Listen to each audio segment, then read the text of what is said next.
वफाकी काबीना का फितनतुल खवारिज और फितनतुल हिंदुस्तान की शरंगेजियों के बायस शहीद जवानों को खिराज अक़ीदत, अहले खाना से यकजहती का इजहार। वज़ीर आज़म ने काबीना को गैर मुल्की दौरों पर एतमाद में लिया।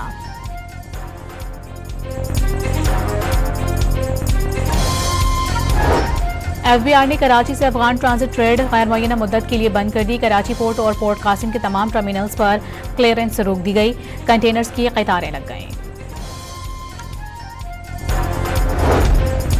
पाकिस्तान और अफगानिस्तान के दरमियान कशीदगी के बायस दोरखाम और चमन बॉर्डर्स 5वें रोज भी बंद। कोयटा से चमन जाने वाली ट्रेन सर्विस भी मुअत्तल कर दी गई।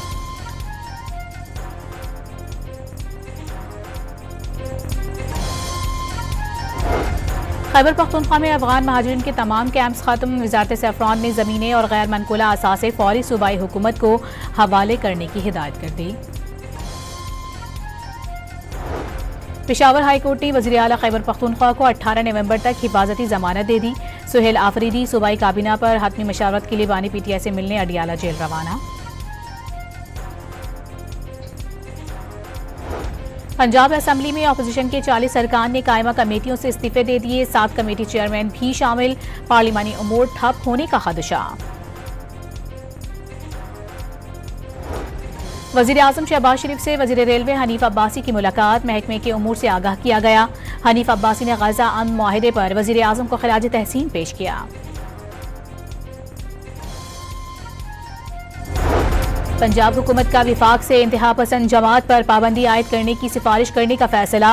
2 सीनियर वकला को स्पेशल प्रोसिक्यूटर तैनात कर दिया। गैर कानूनी असलहा रखने की सजा बढ़ाने की मंजूरी।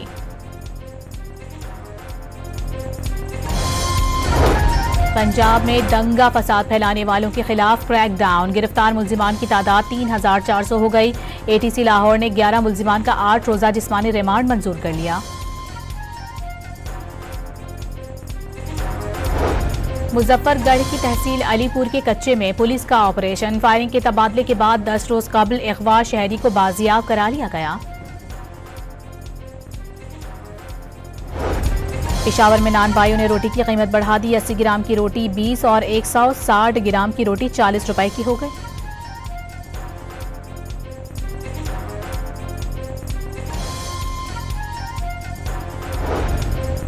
और मुल्क भर में सोना मजीद महंगा। 1900 रुपए इजाफे से फी तोला कीमत 4,42,800 रुपए हो गई।